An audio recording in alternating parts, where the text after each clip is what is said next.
फैसला आया है, पहले तो ये बताइए फैसला क्या क्या, दोनों अर्जियां खारिज की गई हैं? देखिए, हम दो याचिका थे।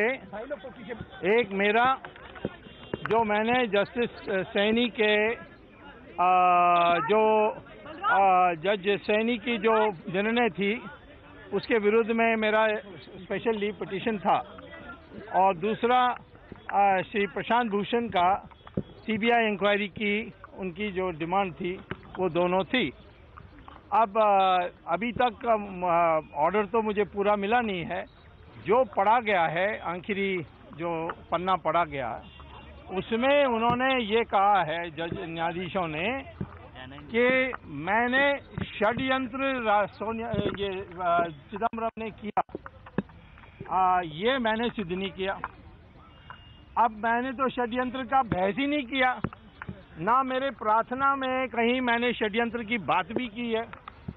मैंने ये कहा था कि सेक्शन 13(1)(3) पार्ट 3 उसके अनुसार षड्यंत्र या आपराधिक मंशा की आवश्यकता ही नहीं है। इसका एक डिवीजन बेंच का दिल्ली हाईकोर्ट का जजमेंट भी है, और मैंने ये कहा कि राष्ट्रीय नुकसान हुआ है, सार्वजनिक नहीं है ये लाइसेंस जो उन्होंने दिया, उसके अनुसार सुप्रीम कोर्ट ने तो मेरे अलग याचिका पर लाइसेंस ही कैंसिल कर दी है।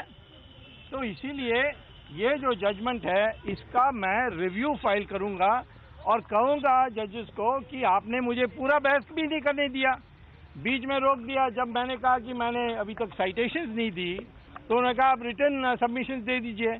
मैंने रिटर्न सबमिशंस भी दी है जिसमें मैंने षड्यंत्र का कोई जिक्र ही नहीं किया है। षड्यंत्र सेक्शन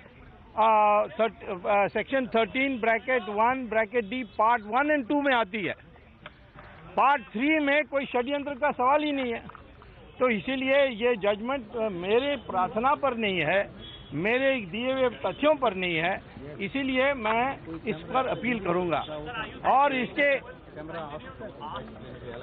मनोज ठाकुर है, आशीष को फोन करो, आशीष को। That's right. I will bring it back to the judges that you please give me a first of course I have to read the whole judgment. मैंने वो जो उन्होंने पढ़ा, that which they have read out, I am basing it on that they only talked about conspiracy.